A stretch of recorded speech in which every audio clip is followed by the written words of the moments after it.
Les premières traces de vitraux remontent aux alentours du 5e siècle.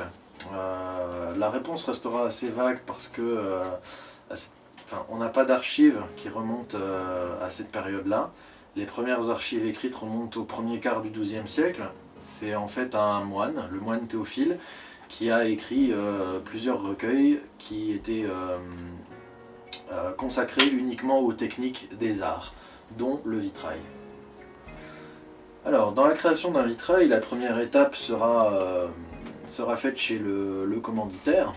Donc en fait, c'est la prise de mesure, afin que le vitrail s'intègre parfaitement aujourd'hui dans l'habitat, ou dans une église ou un autre bâtiment, quel qu'il soit. Donc cette première étape est, comme les suivantes, très importante. Elle demande énormément de précision. Si dès le départ du travail on n'est pas suffisamment précis, le résultat pourra pas être bon. Voilà. Donc après cette prise de mesure, on va faire dans un premier temps une maquette à l'échelle, donc la maquette du dessin, qu'on propose au client s'il a une première idée de son projet. Ensuite, cette maquette doit être validée. Quand elle est validée, on va passer au dessin à l'échelle. Donc selon les dimensions, on va être, ça peut être du 50 par 50 ou plusieurs mètres de hauteur ou de largeur.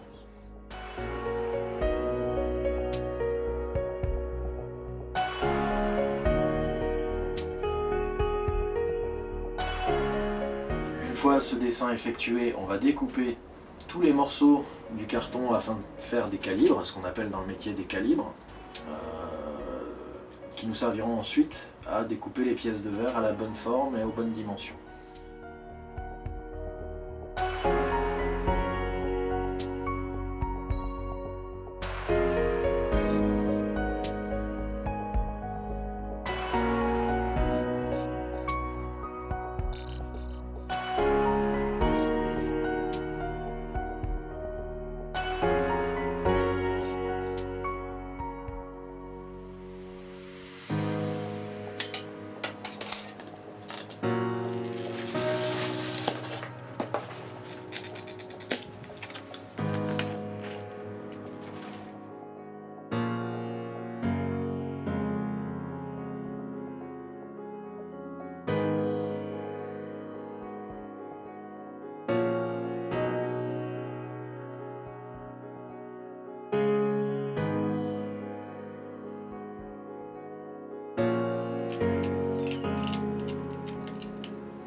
Viennent ensuite la peinture sur verre, donc c'est toujours des méthodes traditionnelles qui remontent, comme je vous l'ai dit, au moins au XIIe siècle, voilà pour les écrits. De base, c'est une poudre de verre, d'oxyde de plomb et d'autres oxydes métalliques. Ces oxydes métalliques servent en fait à colorer la peinture. Cette poudre, on va la mélanger avec de l'eau, du vinaigre et puis un petit peu de gomme arabique. Et on va travailler cette peinture afin de la rendre la plus fine possible en broyant les pigments au couteau ou à la molette. Une fois cette peinture bien lisse, on pourra la travailler au pinceau et obtenir tous les effets désirés.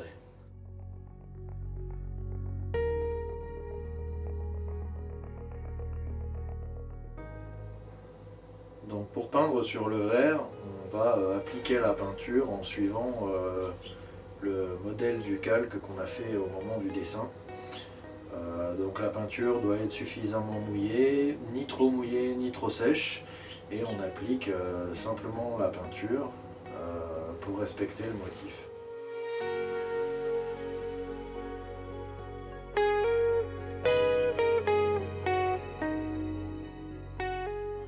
Ensuite, l'étape suivante, c'est ce qu'on appelle le modelé. C'est en fait un espèce d'aplat qu'on va faire sur la plaque de verre. C'est donc ou une peinture de même teinte ou une autre couleur qu'on va appliquer, qui sera très légère et un peu une couleur un peu diffuse. Donc pour ça, on utilise ce genre de pinceau. Et ensuite, pour travailler le modelé, en fait, on va enlever la peinture du verre pour faire des rayons de lumière.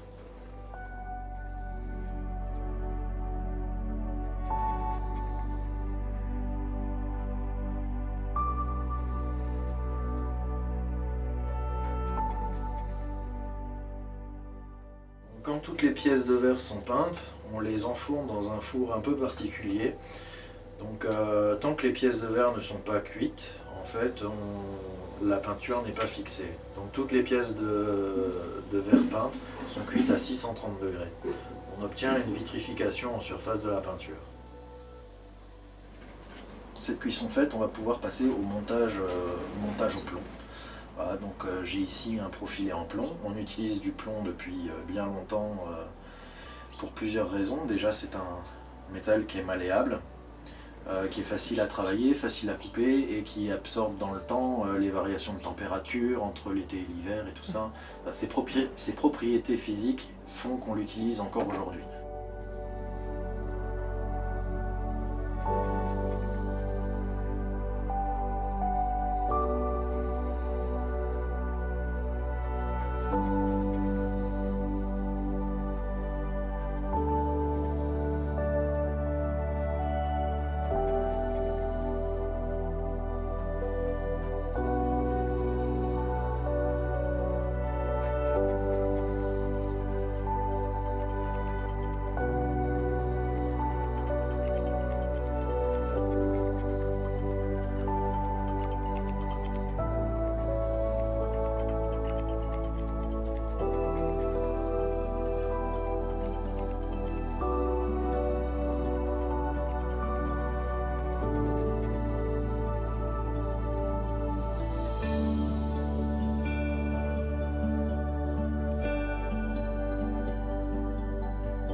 Ensuite, on va faire une soudure à l'étain à chaque intersection de plomb, donc avec un fer à souder. Cette soudure faite, selon la disposition, enfin l'emplacement du vitrail, ça sera soit la dernière étape, soit on passera à une dernière étape qui est l'étanchéité du vitrail, donc par un masticage. Donc là, c'est une étape qu'on n'utilisera plus en général chez les particuliers, mais plutôt dans le civil, dans les églises et tout ça.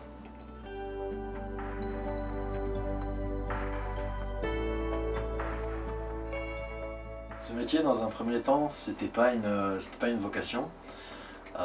Moi, j'ai un cursus scolaire qui m'a amené à obtenir un BTS en physique industrielle. Donc absolument rien d'artistique, rien de manuel là-dedans.